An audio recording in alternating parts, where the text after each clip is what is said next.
ஆண்டிலிருந்து 2012ஆம் ஆண்டு வரை இருக்கக்கூடிய அந்த காலகட்டங்களில் மும்பை இந்தியன்ஸ் அணி மிக ஒரு சுணக்கமான அணியாகத்தான் இருந்தது. அதன் பிறகாக மெல்ல மெல்ல வளர்ச்சியடைந்து விஸ்வரூப வளர்ச்சியை அடைந்து வெற்றி கணியை தொடர்ச்சியாக எட்டி 5 முறை சாதனை படைத்தது மும்பை இந்தியன்ஸ் ரோஹித் சர்மா தலைமையிலான அணி.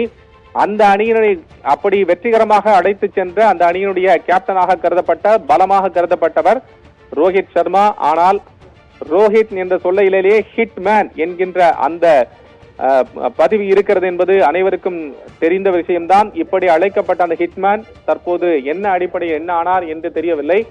ட்ரேடிங் அடிப்படையில் குஜராத் அணியின் கேப்டனாக பாண்டியாவை மும்பை அணி வாங்கியிருந்தது.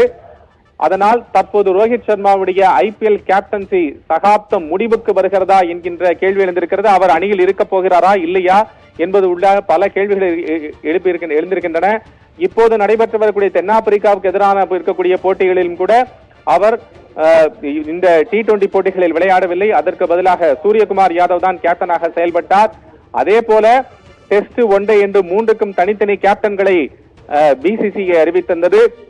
இந்த சூழ்நிலையில் குஜராத் அணியினுடைய கேப்டனாக அந்த ஹர்திக் பாண்டியாவை மும்பை அணி மீண்டும் திரும்ப பெற்றுக் கொண்டது. இதன் மூலமாக ரோஹித் சர்மாவின் சாம்ராஜ்யம் மும்பையை சேர்ந்த அவர் மும்பை அணியிலேயே தற்போது இல்லையா என்கின்ற ஒரு கேள்வி எழுந்திருக்கிறது.